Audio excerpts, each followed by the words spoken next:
Well, good morning, ladies and gentlemen. Welcome to Grumman Pilot's YouTube channel. And today, here's a picture of my Traveler back in 1993 when we were doing the aerial surveying work over Wright Patterson Prairie at Wright Patterson Air Force Base, looking for the Wright brothers hangar from the turn of the century. Declassified because you don't get to see any of the equipment we were using, but you do get to see the cases that we carried it in, and you get to see the airplane.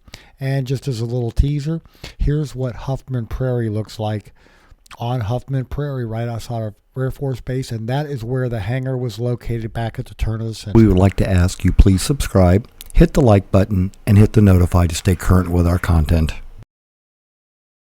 Now, what we were looking for was the original Wright brothers hangar, and it was down here on Huffman Prairie.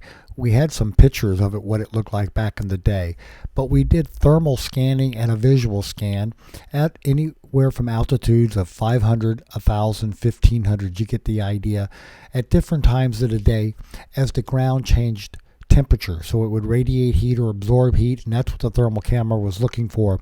And we built a large database, and we had all the images, and we created a very large stitched map.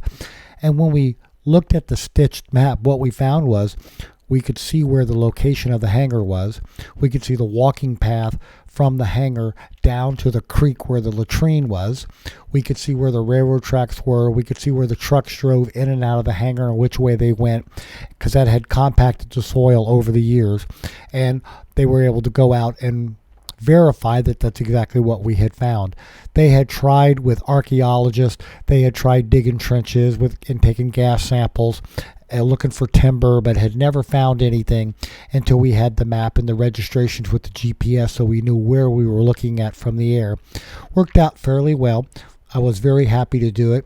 Put 2 camera ports in the back of my Traveler. I have the 337s for those. I have loaned copies of the data over the years to like John Shardema. He's installed those camera ports in an airplane. Someone else down in Florida uses it to map the highways. But anyway, I thought you'd get a kick out of this. There's some video of both thermal and visual of the actual flights. So we hope you found all this useful and informative. Thanks for watching, and have a great day flying. You're Grumman.